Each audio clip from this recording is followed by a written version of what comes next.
L'amidon est un sucre complexe qui sert de réserve glucidique chez les végétaux. Cette macromolécule est un mélange de deux polysaccharides, l'amylose et l'amylopectine. L'amidon présente une formule générale de C6H10O5 pris N fois, où N est un entier compris en moyenne entre 500 et 1000. L'amylose est un homopolymère composé d'unités de D-glucose reliées entre elles par des liaisons alpha-1,4. L'amylopectine, quant à elle, est une molécule ramifiée avec de longues branches par l'intermédiaire de liaisons alpha-1,6.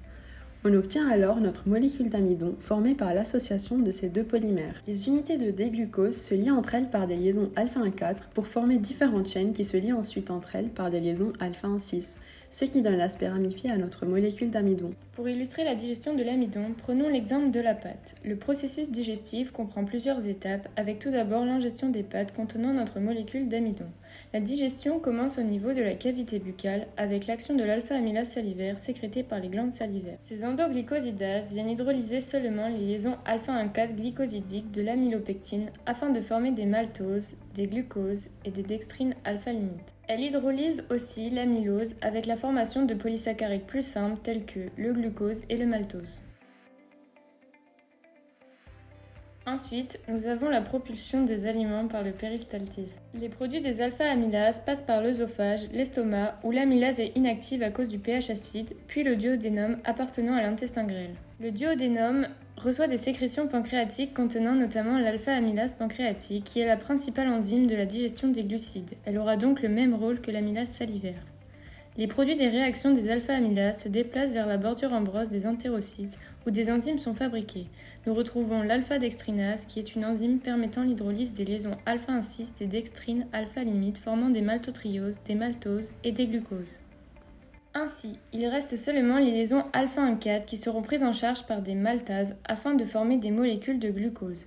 Suite à ces nombreuses hydrolyses, les glucoses formées vont être absorbées par les entérocytes à l'aide de transporteurs S-GLUT et GLUT-T2 pour rejoindre la circulation sanguine au travers de la veine porte qui rejoint le foie, puis le glucose sera distribué dans les différents tissus. Mais alors, comment l'organisme va réagir à cette augmentation de glucose dans le sang ? Le glucose va notamment être capté par le pancréas et plus précisément par les cellules bêta-pancréatiques qui sont de véritables détecteurs de glucose. En effet, en réponse à un fort taux de glycémie, ces cellules vont libérer de l'insuline. Cette situation s'observe à la suite d'un repas, par exemple. Voyons maintenant comment le glucose permet la sécrétion d'insuline par les cellules bêta-pancréatiques. GLUT2, présent à la surface, va faire entrer le glucose dans la cellule. Le glucose sera métabolisé et dégradé via différentes voies métaboliques qui aboutissent à la production d'ATP. L'augmentation d'ATP inhibe un canal potassique nommé KIR 6.2, ce qui entraîne une dépolarisation de la membrane.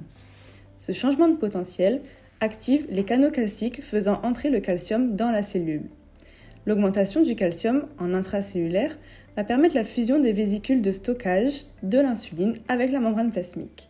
L'insuline se retrouve alors dans le sang et peut agir sur différents effecteurs. L'insuline contrôle en particulier l'utilisation et le stockage des nutriments dans le foie, les muscles et le tissu adipeux. On dit qu'il a un effet hypoglycémiant. Mais alors, quels sont les mécanismes de transduction de l'insuline dans les adipocytes ? La fixation de l'insuline sur le récepteur à activité tyrosine kinase dimérisée active son domaine catalytique qui phosphoryle les tyrosines présentes au niveau de son domaine C-terminal. Les protéines IRS se fixent en face de la tyrosine 960 du récepteur à l'insuline qui phosphoryle et active ces protéines. Les protéines IRS ainsi phosphorylées sont à leur tour reconnues par les domaines SH2 des PI3 kinases. Ces PI3 kinases phosphorylent les phosphoinositides membranaires pour former des PIP3 à partir de PIP2.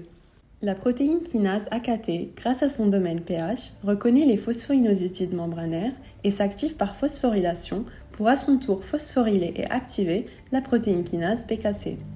Les vésicules golgiennes contenant les transporteurs de glucose GLUT4 sont libérées grâce à l'activation des protéines kinases C. Les vésicules golgiennes portent en surface des protéines VAMP2 capables de reconnaître sur la membrane plasmique les protéines de la famille TSNA, syntaxine 4 et SNAP23 afin de former un complexe et par la suite permettre la fusion et l'intégration du transporteur dans la membrane, ce qui va permettre l'entrée conséquente du glucose dans la cellule.